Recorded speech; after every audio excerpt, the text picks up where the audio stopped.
Ата-аналарға арналған 10 кеңес. Бірінші кеңес.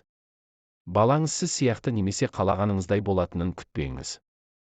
Оған ешкімге ұқсамайтын жеке тұлға болып өсуге көмектесіңіз. Екінші кеңес. Баладан жасаған жақсылықтарыңыз үшін ақы сұрамаңыз. Сіз оны өмірге әкелдіңіз. Ал ол қайтып қарызын қайтарады. Балаңыз немереңізді дүниеге әкеледі. Немереңіз шөбереңізді және тағы да солай. Осылайша әр ұрпақ ата-анасы алдындағы қарызын өтейді. Үшінші кеңес. Не ексең, соны орарсың. Жайлы жазда қыстың қамын дайында. Өтер маусым, сырғып күндер айында деп Махмұд Қашғари айтқандай балаңыздың тәрбиесіне жауапкершілікпен қараңыз. Төртінші кеңес.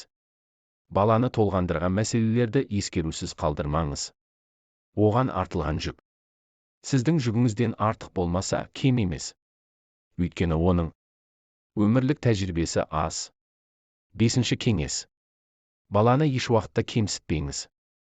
Алтыншы кеңес. Адамның ең басты кездесулері балалармен жүздесуі. Оларға көп көңіл бөліңіз. Жетінші кеңес. Балаңызға қолыңыздан келмейтін нәрсені істемедім деп уайымдамаңыз. Қолыңыздан келетін нәрсені істемесеңіз қиналмаңыз.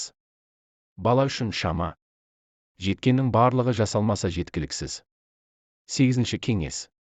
Бала өмірдің сізге күтуге және шығармашылық алауды жандыру үшін сыйлаған асыл құмырасы. Ол ата-ананың арасындағы шексіз махаббаттан өсетін жан. Тоғызыншы кеңес.